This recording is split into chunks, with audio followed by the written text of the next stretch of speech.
Bismillahirrahmanirrahim. Alhamdulillahi rabbil alamin. Wassalatu wassalamu ala asyrafil anbiya'i wal mursalin wa ala alihi wa sahbihi ajma'in. Allahumma barik lana fi Rajab wa Sya'ban wa balighna Ramadan. Na'udzu bi kalimatillahi tammati min syarri ma khalaq. Bismillahilladzi la yadurru ma'asmihi syai'un fil ardi wala fis sama' wa huwas sami'ul alim. Allahumma idfa' 'anna al-waba' wal ghala' wal riba waz zina wal mihan wa su'al fitan ma zahara minha wa ma batan an baladina hadza Pahang Darul Ma'mur khasatan wa an sa'iril biladil muslimina amatan ya rabbal alamin. Terima kasih yang berusaha saudari pengacara majlis, Yang amat bahagia Datin Seri Datuk Burhah binti Muhammad, Penaung Puspanita Cawangan Negeri Pahang. Yang saya hormati juga Yang bahagia Datin Seri Kamariah binti Muhammad, Pengurusi Puspanita Cawangan Negeri Pahang. Yang saya hormati juga Datin Indra Hajah Kamariah binti Daud, Timbalan Pengurusi 1. Yang bahagia Datin Indah Harlina binti Arsyad, Timbalan Pengurusi 2. Yang saya raikan juga Datin Syarifah Noreham Syed Agir, Pengurusi Biro Agama dan Pendidikan Puspanita Negeri. Seterusnya yang diraikan juga seluruh warga dan ahli-ahli Persatuan Suri dan anggota wanita Perkhidmatan Awam Malaysia, Puspanita dan Puspadara. Seterusnya tuan-tuan guru, para alim ulama, para habaib, para muslimat, tuan-tuan, puan-puan, puan-puan, puan-puan, puan-puan, puan-puan dan puan-puan. Mudah-mudahan berbahagia sekalian. Bersempena dengan mesyuarat agung yang akan dilaksanakan pada hari ini, saya diminta untuk menyampaikan satu tajuk syarahan mudah-mudahan bermanfaat, iaitu kerjaya versus isteri dan juga ibu. Hadirat yang dirahmati Allah sekalian, pihak kerajaan sangat menitik beratkan peranan yang dimainkan oleh pihak pengurusan dan kaki tangan dalam usaha untuk kita meningkatkan kualiti dan juga integriti para penjawat awam. Di seluruh negara kurang lebih kita ada 1.4 juta penjawat awam, tak masuk polis dan tentera ada 1,132,450 orang. Begitu banyak sekali PKPA, pekeliling-pekeliling, arahan-arahan dari masa ke semasa yang diberikan kepada kita demi untuk memastikan peningkatan kualiti dan integriti. Sememangnya bukanlah senang untuk memikul amanah. Orang tua-tua dulu sangat mementingkan kepada sifat menjaga amanah. Adat hidup orang Melayu memelihara amanah sejak dahulu. Adat hidup orang beradat memelihara amanah ianya taat. Adat hidup orang terpandang, janji diturut, amanah dipegang. Adat hidup orang terbilang, janji ditunggu, amanah disandang. Orang yang amanah hidup pantang melanggar sumpah, matinya pantang melanggar sunnah. Lurusnya boleh dipercaya, benarnya boleh diturut, setianya boleh diikut, taatnya boleh diikat. Sumpahnya menahan lapah, janjinya menahan mati. Apa tanda orang yang amanah? Duduknya tinggi, tegaknya rendah. Kepalanya tinggi, perangai merendah. Dibawa ke tengah, dia bertuah. Dibawa ke tepi, dia akan berbudi. Siapa yang tidak amanah akan punah ranah. Siapa melanggar amanah, aibnya akan terdedah. Siapa meninggalkan amanah, hidupnya takkan semenggah. Siapa menjauhi amanah, lambat laun masuk pelimbah. Siapa melalaikan amanah, hidup matinya takkan berkah. Siapa menolak amanah, bala menimpa, hidupnya punah. Sebab itu apabila seorang wanita memegang dua songkok yang berbeza, pertama sebagai seorang penjawat awam dan dalam masa yang sama menjadi ibu dan isteri kepada keluarga, sudah pasti amanah itu lebih berat lagi. Namun kita perlu melihat secara prinsipnya tidak ada isu wanita untuk bekerjaya. Walaupun ada di kalangan ustaz-ustaz yang garang-garang tak beri orang perempuan bekerja.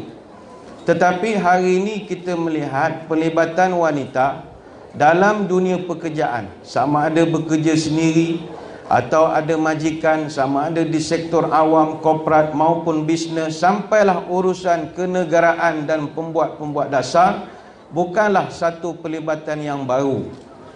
Dan perkara ini dari segi sejarahnya telah diterima sejak berabad-abad lamanya di seluruh dunia. Dalam sejarah Islam, kaum wanita telah melibatkan diri dalam kerjaya sebelum Nabi Muhammad sallallahu alaihi wasallam diutus sebagai nabi dan rasul lagi. Pertama sekali yang terkenal dalam Quran, keagungan Queen of Sheba ataupun Malikah Bilqis, orang Melayu panggil Ratu Balqis, yang memerintah kerajaan Sabah, yang cukup membuktikan keupayaan wanita dalam mengendalikan sesuatu di luar lingkup keluarga dan dirinya sendiri. Balqis ini terkenal raja pemerintah dan dia seorang wanita, dan akhirnya menjadi pasangan kepada Nabi Sulaiman alaihissalam. Dalam Quran direkodkan dalam surah An-Naml ayat 39, Nabi Sulaiman telah menitahkan supaya jin Ifrit angkut istananya bawa ke Jerusalem. Begitu hebat sekali. Sampai kata jin Ifrit, ana atika bihi qabla an taquma min maqamika wa inni alaihi laqawiyyun amin. Ampun tuanku, patih akan bawa singgasana Balqis kepada tuanku sebelum tuanku berdiri daripada tempat duduk. Nabi Sulaiman sedang duduk, dia kata saya akan bawa belum tuanku berdiri, dah sampai. Sebab saya seorang yang sangat kuat dan boleh dipercayai. Hebat. Istana Balqis ni puan-puan mana duduknya? Orang ingat Istana Balqis duduk di Yaman. Tapi ada satu kajian pernah dibuat oleh Kiai Haji Fahmi Bashar, dekan di Universitas Islam Syarif Hidayatullah Jakarta. Dia buat kajian selama 35 tahun. Kata dia Istana Balqis terletak di kawasan Keraton Ratu Boko di Kabupaten Sleman, Yogyakarta. Maknanya Ratu Balqis ni Jawa, katanya lah, ni kajian dia. Katakanlah kita setuju Balqis ini duduk di tanah Jawa. Maknanya perjalanan daripada Yogyakarta nak bawa ke Jerusalem itu hampir 13,000 km. Tapi kerana kasih sayang dan cinta, Nabi Sulaiman titahkan bawa di depan dia. Tak tahulah betul ataupun tidak, sebab kalau kita pergi ke kawasan di Yogyakarta, dia candi ni ada 3. Satu Borobudur di Magelang, satu Prambanan, satu Ratu Boko. Ratu Boko tu singkatan dari Ratu Balqis. Duduk pula Kabupaten Sleman. Sleman tu Nabi Sulaiman lah. Ini kajian-kajian orang lah. Ada orang minta tolong saya kaji. Ustaz, awak kajian cari sejarah, kajilah sikit. Nabi Sulaiman tu betul ke Ratu Balqis asal pada Jawa? Saya tak ada masalah untuk kaji. Tapi tuan-tuan ingat saya ada masa untuk sakit kepala? Tak ada masa. Mana nak mengkaji? Jaga masjid pun sakit kepala tak? Begitu juga di zaman Rasulullah sallallahu alaihi wasallam, dari segi politik, kaum wanita telah memberikan janji dan juga kesetiaan kepada baginda Nabi menerusi bai'ah.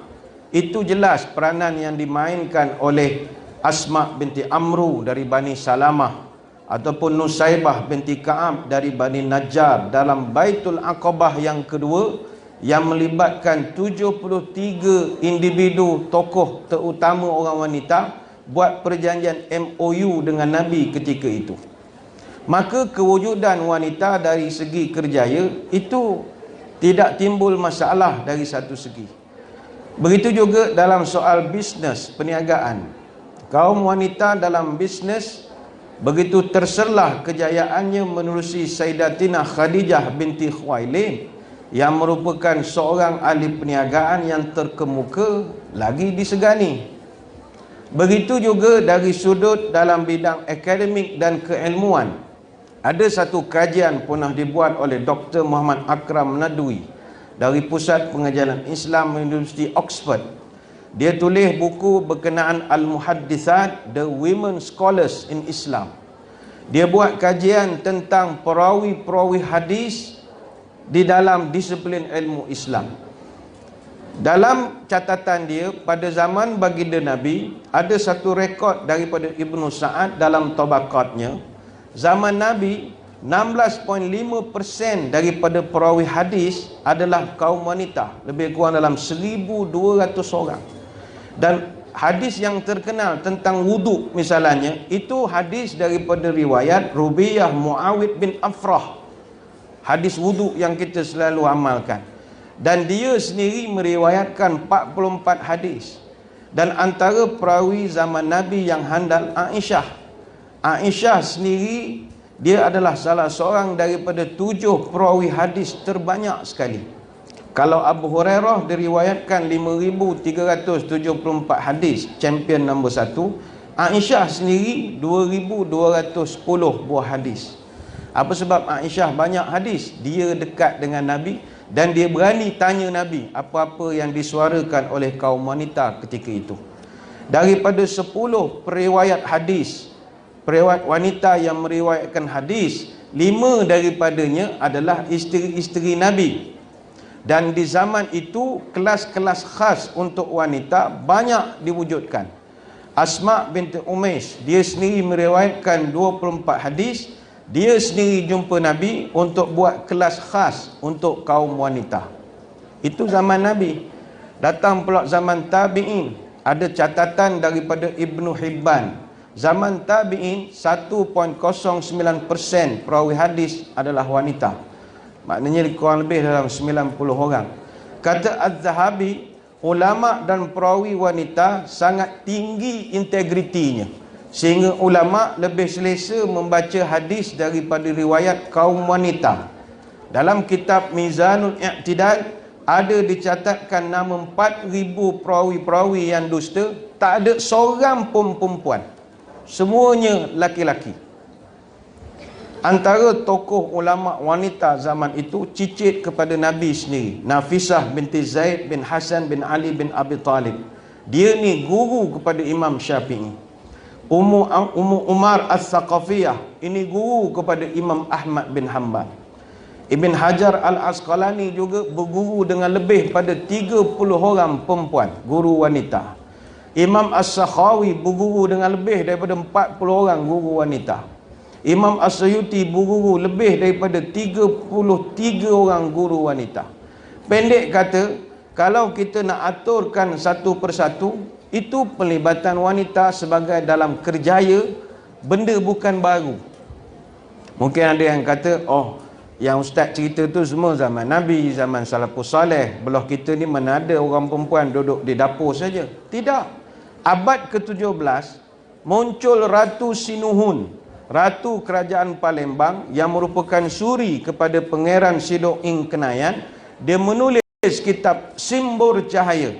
Kitab ni ada 5 bab, setiap bab ada 30 fasal. Sama macam enakmen undang-undang kita sekarang. Ditulis oleh seorang perempuan. Abad ke-18, Fatimah binti Abdul Wahab Bugis. Dia menulis kitab kuning Perukunan Jamaluddin. Berpuluh tahun dia mengaji pondok di Makkah Al-Mukarramah. Abad ke-19, Siti Aisyah Witenriole, Ratu Bugis Kesultanan Tarnet di Sulawesi Selatan. Dia kumpul naskah agung Surik Galigo selama 20 tahun. Ini semua kerja orang perempuan. Begitu juga Tengku Fakinah, Panglima Perang binti Datuk Mahmud, orang besar istana zaman Sultan Alauddin Sulaiman Ali Iskandar Shah Aceh. Belajar agama di Mekah bertahun-tahun, balik buka pesantren di Lamkrak. Syekh Hajah Rangkayo Rahmah Al-Yunusiyah, pengasas pesantren moden perguruan diniah Puteri Padang Panjang Sumatera Barat, digelarkan syekhah oleh Universiti Al-Azhar. Sebab itu, orang atau kaum wanita jangan pandang rendah kepada kebolehan mereka. Burung pipit, burung helang, terbang tinggi tidak sejajar. Biar sejuta rintangan menghalang, tetap gagah teguh mengajar. Itu sifat orang perempuan. Namun sekarang timbul masalah.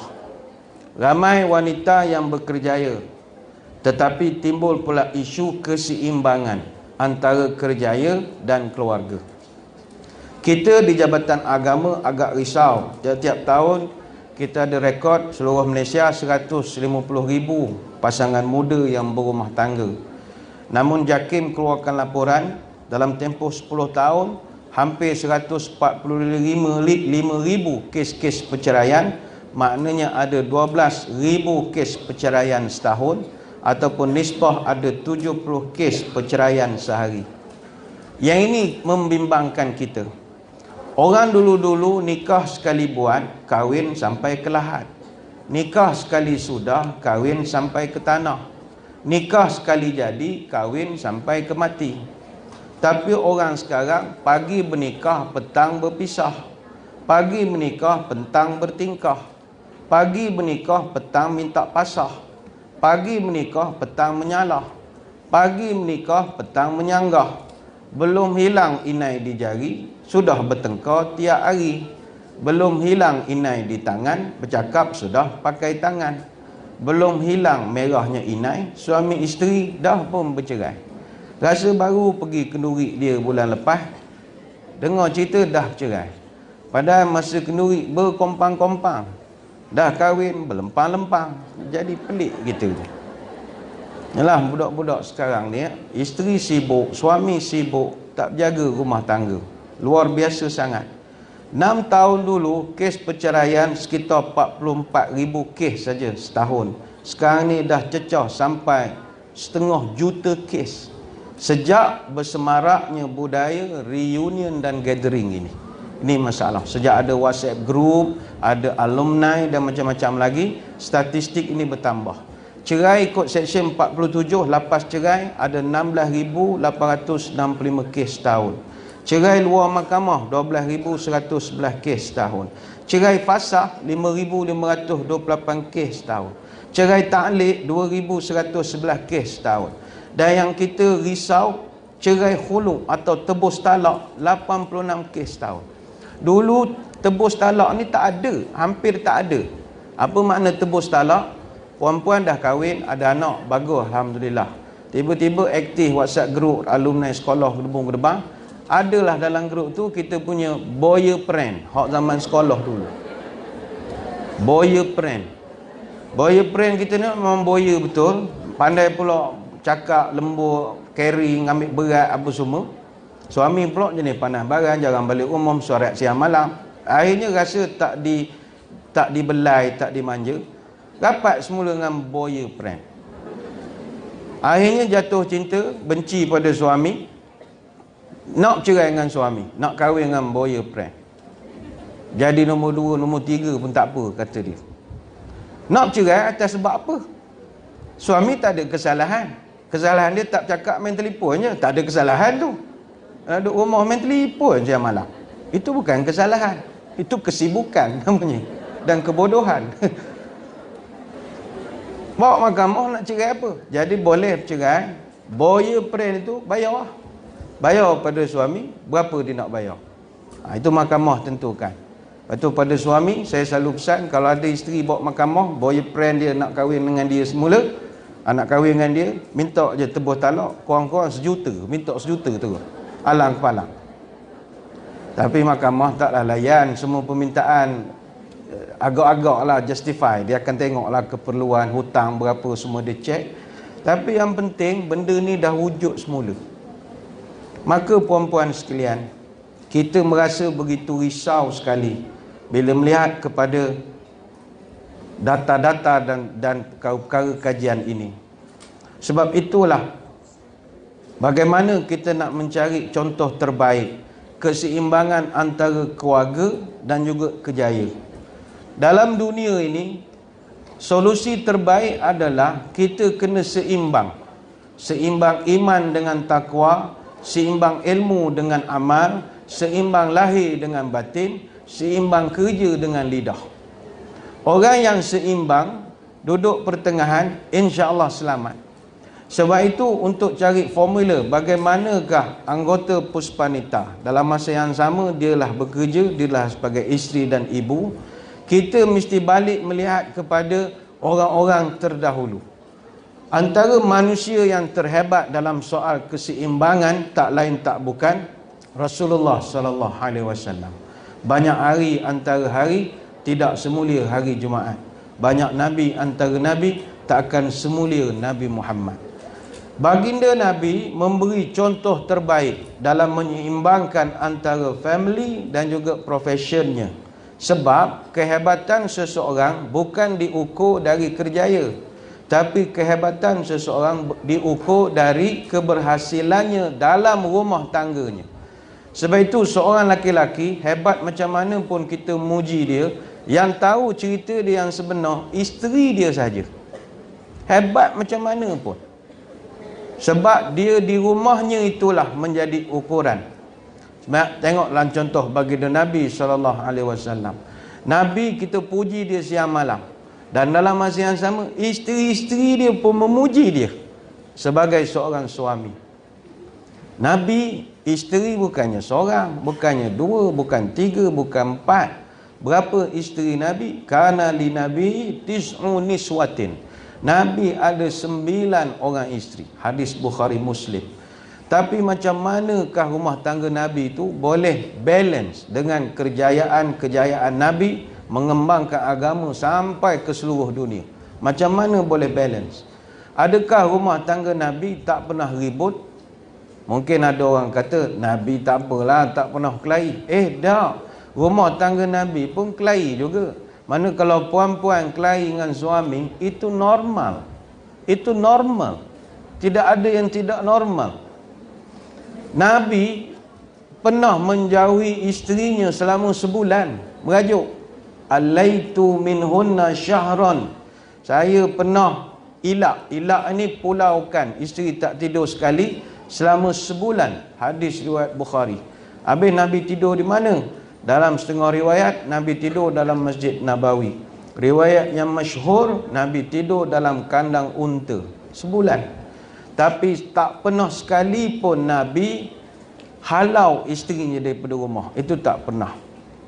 Sebab itu ialah kadang ada suami yang berkerjaya juga, dia pening dengan masalah rumah tangga sehingga kerjanya merosot. Ini kita nak betulkan. Apa yang nak dipeningkan dengan kerana seorang isteri? Tak ada apa yang sepatutnya dipeningkan. Isteri Nabi, isteri para sahabat pun sama macam perangai puan-puan. Sama saja. Cakap tak berhenti. Tak berhenti cakap. Profesor Madya Dr. Sabita Marikan, dia pernah buat kajian. Dia daripada Universiti Utara Malaysia. Dia buat kajian tahun 98. Perempuan bercakap sehari sekurang-kurangnya 20,000 patah perkataan. Banding dengan orang lelaki 7,000 perkataan sehari. Tak banyak. Sebab apa perempuan dia banyak bercakap? Itu sunnatullah. Sunnatullah. Sebab orang perempuan tekaknya tak ada bonggol. Lancar perjalanan. Orang lelaki ada halkom. Ni bonggol supaya jangan mudah nak cakap orang lelaki, sebab talak pada lidah dia. Jadi bila orang lelaki nak bercakap, langgar bonggol, slow balik, tak jadi bercakap. Lepas tu orang perempuan dia jarang sakit jantung, jarang. Apa sebab? Kerana hati dia duduk di mulut dia. Orang lelaki mulut dia duduk di hati dia. Banyak nak bercakap tapi tak lepas. Cuba tengok kadang-kadang ibu dengan ayah hantar anak pergi asrama.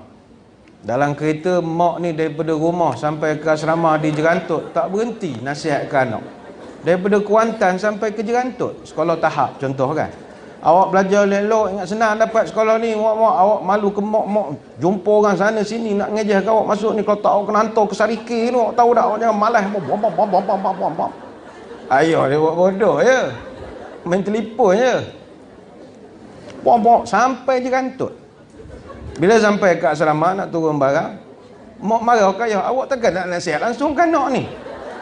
Apakah nasihat ayah pula? Awak dengar cakap mak tu, awak faham ke tidak? Awak jangan ya je. Simple je nasihat. Mak itulah 7,000 kataan je sehari. Tak banyak cakap. Sama ke mak suruh anak bangun hari Ahad. Bangun pukul 10 tak bangun lagi, benda nak jadi. Orang ni semua ni keturunan aku tak ada pesen bangun begini. Dia ambil turunan selalu. Tak ada pesen begini ni, burung kalau bangun sedang ni mampus belaka burung. Dia beletih lah satu rumah. Ayah mudah je.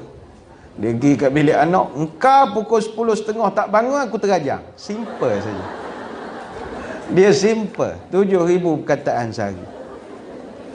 Tapi sebenarnya perangai ini bukannya sekarang, daripada dulu. Umar Al-Khattab radhiyallahu anhu, dia pernah cerita dia pun pening. Umar Al-Khattab ni panglima 4 bintang. Siapa tak takut dengan Umar?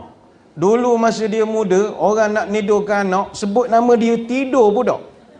Katalah anak tak tidur tengah malam. Tidur, Umar datang. Tidur budak. Sampai Nabi sebut, Umar, kalau ada setan dekat lorong sana, engkau lalu, setan lari.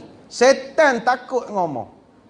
Tapi satu hari Umar mengadu ke Nabi. Ya Rasul, wa kunna ma'syara Quraisy naghlibun nisa' falamma qadimna 'alal ansar idh qaumun taghlibuhum. Ya Rasulullah, kita puak-puak orang Mekah asal orang Quraisy. Kita ni keturunan tak takut bini. Tak takut bini. Tapi orang Ansar ni semua takut bini semua. Masalahnya sekarang ya Rasulullah, bila kita dah pindah ke Madinah, isteri-isteri kita ni pun dah bercampur dengan orang perempuan Ansar di Madinah. Mana dia bercampur lah, Puspanita, Perkek, LKPI, benda semua WI, macam-macam program, badminton lah, pergi ke Nasrul Quran lah, ada aktiviti ya. Akhirnya yang orang Ansar ni, dia pengaruhi isteri-isteri kita. Sekarang semua dah tak takut dah kita ya Rasul. Fatafiqa nisa'una ya'khuzna min adabin nisa'il ansar. Sekarang isteri kita pun dah ngikut perangai orang Madinah belaka dah. Tak takut lalu. Saya ya Rasulullah, saya arah isteri saya. Dulu taat, sekarang melawan dah sekarang. Saya cakap sepatah 10 dia jawab. Saya marah pada dia. Kenapa awak buat begini? Fadakhibtu ala imraati faraja'tani fa ankarta an turaji'ani. Tak dengar cakap belaka dah. Bila saya marah, dia marah saya balik. Dia kata, kenapa nak marah-marah? Nabi isteri dia beletih, dia tak jawab. Jadi sekarang saya nak tanya ya Rasulullah, betul ke tuan kalau kena beletih, tuan tak menjawab? Fatabas sama Nabi. Nabi senyumnya. Mana serupa aku pun kena juga. Gitulah. Maknanya benda ini berbagi rasa lah, bertenggang rasa. Itu baru bab suami isteri. Kalau kita cerita bab anak-anak, lagilah kita pening sekarang melihat. Dalam satu kajian yang pernah dijalankan terhadap 945 responden dari pelbagai industri pekerjaan di Malaysia, didapati 63% daripada para pekerja tidak meluangkan masa yang cukup bersama dengan keluarga disebabkan bebanan kerja. Malah sehinggakan ada yang bekerja lebih masa dan ada yang bekerja 2-3 pekerjaan selepas daripada tamat waktu bekerja. Kesannya mereka tidak dapat meluangkan masa yang cukup dengan keluarga, sehinggakan 75% daripada mereka menyatakan hari cuti mereka pun terganggu akibat kerja yang terlampau berlebihan. Ini mendukacitakan kita. Memang mak bapak sekarang luar biasa sangat sibuk bekerja. Yalah, kita bekerja ni salah satu bendanya nak mencari duit. Tapi duit ni sangkat mana sangat. Pergi pagi balik petang, dapat gaji bayar hutang. Pergi pagi balik tengah hari, dapat gaji tak boleh nak kira lagi. Habis dah. Pergi kerja balik bulan depan, dapat gaji tambah pula cawangan. Tu kan bala belaka tu. Hari ni muncul satu situasi, anak-anak berbapakan TV, beribukan orang gaji. Mak dia, bibi dia, bapak dia Azni Nawawi, Tom Bak. Itulah bapak dia. Adik-beradik dia siapa? Bobo Boy, Galaxy dengan Upin Ipin. Itulah adik-beradik dia. Kesian. Dia dah rasa watak Upin Ipin tu saudara dia dah. Kak Ros tu kakak dia, atuk tu toki dia, opah tu wan dia. Kesian budak-budak sekarang. Ada pernah dalam YouTube ada satu kajian dibuat di Singapura. Ini kalau buat kajian dengan kita, saya ingat kita pun kena. Dia buat kajian satu video tentang setakat mana kita kenal anak kita berbanding bibik kita. Dia panggil budak, dia letak dalam satu bilik. Kemudian mak satu bilik, bibik satu bilik. 3 kamera tanya soalan serentak. Siapa kawan baik awak? Budak ni pun jawablah siapa kawan baik dia. Tanya mak, tak tahu langsung. Siapa kawan baik anak awak? Tak boleh jawab. Tanya bibi, lantas je, laju je menjawab bibi. Bibi tahu. Sebab anak tu balik sekolah, mak tak ada. Mak bersuarat saja siang malam. Dia cerita ke bibi dia lah. Tadi kat school ada ni, tadi Aisyah gini, bibi bukan layan. Tapi dia tahulah kawan dia nama Aisyah. Hari-hari cerita. Mak tak ada 5 lagi, Eksa lagi, Syarat Agong lagi. Tak ada. Suarat bukan dekat-dekat, Cameron Island, janda baik, Allah letih. Tinggal sama. Dia tanya soalan, apakah dekat sekolah? Dia tanya semua pasal peribadi anak itu. Dan daripada 10 ibu yang ditanya, semua tak dapat menjawab. Semua tak dapat. Tehlah nak tahu kalau kita boleh jawab ataupun tidak. Apa kegemaran anak kita, siapa kawan baik dia, dekat sekolah dia duduk barisan mana, siapa duduk sebelah dia dalam kelas, cikgu apa yang paling garang dengan dia, siapa cikgu yang paling baik yang dia suka. Tak ramai dah ibu bapa yang tahu soalan-soalan ini. Kalau bapa tak payah katalah, sibuk luar biasa. Kajian penduduk dan keluarga Malaysia yang keempat, hanya 65.3% saja bapa yang boleh luangkan masa bersama anak berumur bawah 7 tahun berbanding dengan ibu. Ibu alhamdulillah banyak habiskan masa bersama anak dalam 80.2%. Golongan bapa didapati luangkan masa bersama anak kurang daripada 30 jam seminggu. Sibuk kerja satu hal, dah ada masa lapang main golf pula. La ilaha illallah. Kalau tak reti main golf, main motor besar pula. Kalau tidak ada lesen B pun, entah pula mengetih kedai mamak sampai 3-4 jam. Bila nak bersama dengan keluarga? Dan hanya 20% saja bapa yang luangkan masa melebihi 51 jam seminggu. 30% habiskan masa antara 1 sampai 10 jam, 19% antara 11 ke 20 jam, 14% antara 21 ke 30 jam, 4.8% antara 31 ke 40 jam, dan 19% bagi tempoh masa 51 jam ke atas. Maka apabila kesibukan ini luar biasa, bersedialah kalau anak kita tak jadi seperti yang kita harapkan. Sebab itu puan-puan, ibu-ibu sekalian, keseimbangan ini sangat mustahak. Kita nak jalankan amanah kerja, dalam masa yang sama kita nak anak-anak kita berjaya. Tak ada guna anak kita berjaya hebat, naik pangkat 3 tahun sekali naik pangkat, dapat pingat berbaris-baris dah, nak rebeh baju Melayu nak pakai. Tapi anak kita esok tak jadi orang. Awak tua esok tak ada orang nak basuh berak awak, padan dengan muka. Tak percaya ke anak? Oh, anak saya dah belajar tinggi, saya hantar pergi England apa semua. Biarlah anak tak mengaji tinggi, janji pesan ke dia, awak SPM dapat 10D pun abah tak kisah. Janji abah tua esok boleh basuh berak abah. Cukuplah pesan ke anak. Tapi mampukah kita ungkapkan kata-kata sebegitu? Sebab kita pun sibuk tak tentu arah. Ingat, anak-anak dan keluarga juga adalah amanah yang perlu dijaga dan dididik. Imam Abu Lais As-Samarqandi dalam kitab Tanbihul Ghafilin, dia catatkan satu riwayat, anna rajulan jaa ilaihi bi ibnihi faqala inna ibni haza ya'ufuni.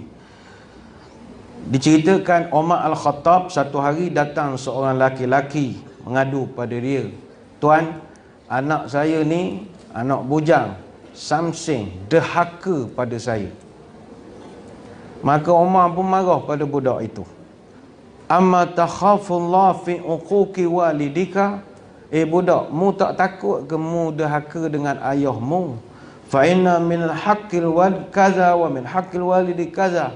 Mu tahu tak tanggungjawab anak dengan ayah dia kena begini. Budak tu angguk saja. Ya, saya tahu tu tanggungjawab anak pada bapa. Tapi amma lil ibni ala walidi haqqun. Tapi tuan, saya nak tanya, adakah seorang bapa ada tak tanggungjawab dia kepada saya sebagai anak? Jawab Umar Al-Khattab, na'am, haqquhu alaihi an yastanjib ummahu. Hendaklah pertama, tanggungjawab seorang bapa itu memilih ibu yang mulia bagi anaknya. Ibu yang boleh menjalankan tanggungjawab kepada anak-anaknya. Wa husnismihi wa yu'allimuhul kitab. Dan mesti diberikan anak itu nama-nama yang terbaik dan diajarkan kepadanya membaca dan menulis. Maka anak itu buka rahsia. Tuan, pertama, mak saya bukan orang mulia, tetapi hamba sindiyah yang dibeli dengan harga 400 dirham. Wala husnu ismi sammani ja'lan zakarul khuffash. Dan saya juga tidak diberi nama yang molek. Nama saya ni Khufash. Apa makna Khufash? Kelawar. Saya nama kelawar. Dah macam mana? Kalau saya tak balik malam, jangan pelik. Memang saya kelawar betul. Maka di penghujungnya panjanglah dialog. Kata Umar, taqulu bani ya'uquni faqad aqaqtahu qabla an ya'uqqaka. Kata Umar, pakcik, awak tadi jumpa saya, kata anak dahaka pada awak. Kalau begini gayanya, bukan dia dahaga pada awak. Awaklah dulu yang derhaka kepada anak kamu itu. Maka puan-puan, ibu-ibu sekalian, marilah kita ambil perhatian pendidikan anak-anak. Walaupun kita sibuk bekerja, ayo kita didik. Baik itu kita mengucapkan tahniah kepada banyak jabatan sekarang ini yang membenarkan untuk diadakan pusat jagaan anak-anak juga di tempat kerja masing-masing. Sebab hubungan itu tak boleh dipisahkan. Anak punya pendidikan tidak boleh disubkon kepada orang lain, terutama dalam mengajar adab dan sopan. Budak-budak sekarang ilmu tinggi tetapi budi bahasa zero. Baik itu Imam Malik pernah kata, mak aku dulu suruh aku pergi belajar dengan Rabi'ah ibnu Abi Abdurrahman. Dia ni seorang faqih di Madinah. Dan mak aku pesan, ta'allam min adabihi qabla ilmihi. Mu wahai Malik, mesti belajar adab sopan dulu, barulah belajar ilmu dengan dia. Maka dalam nak mendidik akhlak, orang lain tak boleh ajar, mak bapak saja. Sebab sekolah hanya membina otak, mak bapak lah yang membentuk watak. Watak adalah ilmu mencontoh, dia bukan ilmu teori. Sekolah ajar, dengar sini, depan orang tua jalan bongkok, tunduk.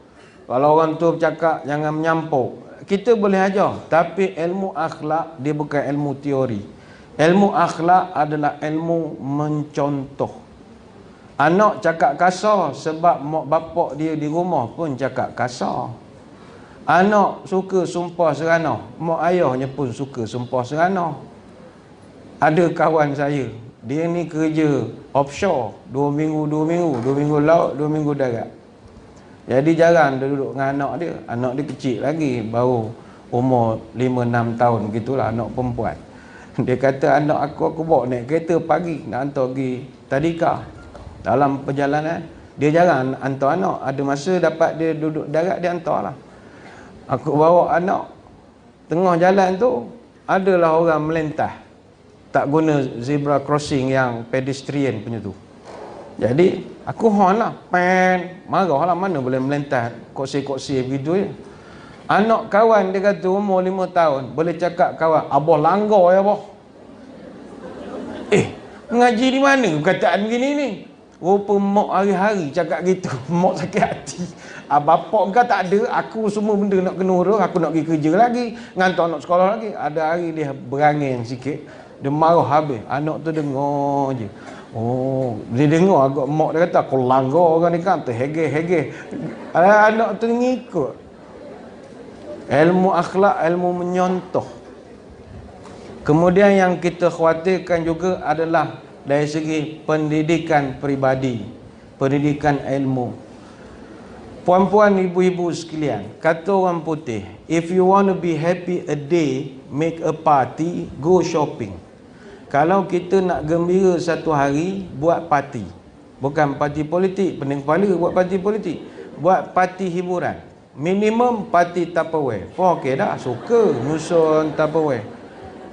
Macam depan Pentas Selamat tu, susun, suka menengok, melidak juga. Ataupun go shopping, pergi membeli belah. Suka shopping, tapi happy for a day. Sehari sajalah. If you want to be happy a week, go holiday. Nak gembira seminggu, pergi bercuti. Tapi seminggu je. Balik terus susah hati, kuarantin 2 minggu. Sebab takut berjangkit. Terus susah hati dengan duit tak ada lagi. If you want to be happy a year, grow a garden. Nak happy setahun, tanam pokok. Suka. Pergi hari Ahad pasal tani, beli pokok. Bubuh kat rumah, tanah. Siram baja. Pokok tu besar. Suka. Setahun tak perasan pun. Tapi if you want to be happy for a long time, develop a human being. Kalau nak gembira dalam waktu yang panjang, bangunkanlah potensi manusia, anak-anak kita. Manusia ni kalau tak dibangunkan dan tak dilenturkan, dia takkan jadi orang. Kita sendiri jadi orang hari ni kerana mak kita cakap tak berhenti. Pom belete siang malam. Hak tu jadi orang sikit ini. Kalau mak buat lantap suarat siang malam, tak tahu jadi benda kita ni. Mujurlah mak lu belete. Mak dulu bukanlah tak kerja juga. Mak dulu ada ke kerja? Cikgunya ada, ustazahnya ada kerja. Tapi anak pom banyak kenangan boleh diceritakan balik bila dia berkumpul adik-beradik. Arwah mak dulu, kau ingat tak kalau pagi pap.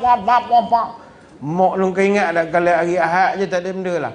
Tapi saya ingat kalau kita ni sebab sibuk telajak, anak-anak tak ada kenangan langsung nak cerita lepas kita mati esok. Kita mati lama dah, dia sama dia nak borak pasal mak pun tak ada. Mak lu benda kenangan. Tak ingat mak hari Ahad tak ada, Sabtu tak ada, Isnin Terajaya, Selasa saya berjaya. Lalah anak tak pemakan. Ramai tak perempuan jumpa budak tak reti makan. Dia reti makan yang goreng, kentang goreng je. Sebab mak sibuk telajak, tak masak. Tak ada kenangan budak tu. Hak dia makan tempe goreng, bibik masak. Nasi putih dengan air panas. Kan orang Indonesia pelik-pelik makannya kadang-kadang. Tengok kita pemakan kan, pandai makan. Ikan kerel lah, itulah, masak itu. Sebab mak kita sibuk macam mana pun masih lagi ada cipta kenangan untuk anak-anak. Tapi saya ingat kita tak ada lah. Anak-anak esok dah besar, mak lu masak benda. Tak ingat kita pagi makan kedai, pagi pergi Zaman, tengah hari pergi Saratai, hari Ahad pergi sekolah semua. Tu je lah. Marilah cipta kenangan. Kata orang tua-tua, anak-anak ni melentur buluh, biarlah daripada rebungnya. Sedang rebung baik dipatah, jadi buluh melepuh jari. Bila anak tidak dilatih, kalau besar, bapanya letih. Dengan anak janganlah alpa, supaya malu tidak menimpa. Bila banyak berlebihan suka, itulah tanda hampir duka. Supaya anak menjadi orang, tunjuk ajar, janganlah kurang. Supaya anak jadi manusia, ditunjuk diajar sehabis daya. Supaya anak hidup selamat, ditunjuk diajar sepenuh minat. Supaya anak tidak terlantar, kecil dididik, besar diajar. Anak dididik pada yang baik, diajar pada yang benar, ditunjuk pada yang elok, diasuh supaya senonoh, diasah supaya menakah, dicanai supaya pandai, dituntun supaya santun. Itulah kerja kita mak bapak. Tapi sayang, kerana tak balance antara kerjaya dan keluarga, menyebabkan semua benda ini tak dapat dilaksanakan lagi. Puan-puan, ibu-ibu sekalian, ini bukanlah ceramah nak suruh puan-puan berhenti kerja, dah. Keseimbangan. Sebab kita kerja setakat umur kita berapa sangat je. Tapi dengan anak-anak ni lepas pencen mengadak lagi. Lepas kita berusia nanti, kita berhadapan dengan mereka dalam keadaan kita tidak pernah mendidik, tak pernah ada cipta kenangan dengan mereka. Lalu bagaimanakah kita nak meneruskan hidup? Saya ingat budaya ndodoikan anak tak ada lah sekarang ini. Mak tak dan nak ndodoikan anak. Tak dan, sibuk sangat kerja. Jangankan kita yang kerja pejabat ni pagi sampai petang. Saya menengok sekarang ni cikgu pun sama geli balik petang. Kesian. Masa begitu banyak tertumpu pada pekerjaan. Tidak salah. Tapi saya ingat kalau dapat ditukar dasar di peringkat kerajaan, berilah sikit kelonggaran. Pendidikan keluarga sangat mustahak. Dodoi anak pun tak sempat, habislah. Maka puan-puan, ibu-ibu sekalian, ayo benalah anak-anak kita, benalah keluarga kita. Dan dalam masa yang sama, kita nak berusaha menjadi pekerja yang begitu cemerlang, dapat menunaikan amanah kita. Sebab amanah ini akan dipertanggungjawabkan oleh Allah. Namun keseimbangan antara dua perkara itu sekarang ini agak tidak seimbang. Ada orang terlampau berat sangat ala ke kerja, ada orang pula terlampau berat ala ke keluarga. Kalau dah sibuk sangat dengan keluarga, tak payahlah bekerja. Sebab sekali melangkah kaki sebagai penjawat awam, kita kena sedia untuk lebih 24 jam. Itu ikrar kita. Dan itu tidak ada paksaan. Kita kerja sekarang, mana ada SPA datang ke rumah merayu cari kerja kita. Awak baru habis universiti, tolonglah kerja pejabat SUK sekarang ni. Kau menak dengan orang cerdik macam awak ni. Dah, kita juga awak kelek pai kulu kelek kita menduga macam-macam. Artinya benda tu bukanlah paksaan. Yang penting seimbang. Kalau nak pentingkan keluarga semata-mata, lebih baiklah berhenti kerja. Itu yang terbaik. Tapi kalau bakat kita di tempat kerja masih lagi diperlukan, buah fikiran, kepakaran kita, teruskanlah bekerja dan seimbangkanlah dengan keluarga. Dan itu yang ditunjukkan oleh Nabi SAW. Anak-anak dia, isteri-isteri dia, tak ada yang cerita yang buruk tentang baginda Nabi. Sebab dia balance antara kedua-dua perkara ini. Anak-anak lah yang saya paling risaukan. Macam suami puan-puan ni, jaga-jagalah. Mana setakat mampu. Kadang kita jaga beria kan, dia cari girlfriend juga kadang-kadangnya. Beria lah kita sedia makan minum dia, girlfriend juga. Lalas sakit hati kita kadang-kadang. Tapi anak-anak biarlah jaga sebaik mungkin. Sebab mereka lah aset kita. Baik itu orang tua-tua orang Melayu dulu, anak ini lahir-lahir dah diajarkan ada dia punya lagu dodoi dia. Oh, itu yang mahal dia. Dan ada satu kajian saya nak kongsikan. Dalam dunia ni, semua bangsa di dunia, dia akan dodoikan anak kalau anak nak tidur. Semua bangsa, bukan orang Melayu saja.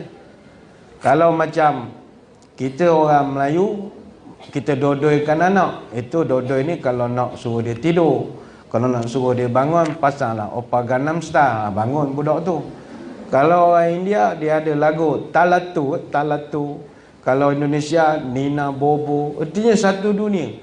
Dan yang menariknya saya nak kongsikan, lagu dodoi orang Melayu paling istimewa berbanding dengan lagu dodoi orang putih. Sekarang ni kan kita mengada-ngada cakap orang putih dengan anak. Jadi bila nak tidur anak pun nyanyi lagu orang putih. Puan-puan, lagu dodoi orang putih semuanya berunsurkan creepy, scary and dark undertones. Cuba hayati liriknya satu-satu. Berbanding dengan lagu-lagu dodoi orang tua-tua kita. Orang putih punya lagu kadang-kadang kita pun tak faham. Tahun 1765 dia buat satu, dia mana lullaby, benda panggil. Rock-a-bye baby on the treetop. When the wind blows, the cradle will rock. When the bough breaks, the cradle will fall. And down will fall baby, cradle and all. Apa cerita anak jatuh buai pula? Tapi sebab lagu dia sedap, tak perasan sangat. Sebenarnya dia mendoakan cepat langkah jatuh buai, tak daya dah aku mengayun kan.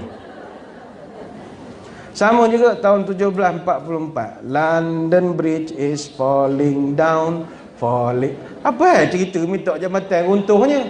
Kita doa jambatan kedua siap, dia doa supaya runtuh. Orang putih tak senonoh. Tapi sebab lagu dia sedap. Tapi kalau lagu kita, Allah, sedap. Kalau kita dengar, kita rasa nak tidur. Punya sedap. Suriram saja, begitu sedap sekali lagunya. Suriram ram, suriram ram ram. Sedap iramanya, sebab ikhlas kot orang yang mencipta lagu tu nak nidurkan anak. Ikan kekek mailo, sedap. Buai laju laju, sedap. Lompat cak cekok udang game, suka. Tapi sayang, saya ingat benda ni dah tak ada lah. Dah tak ada lah.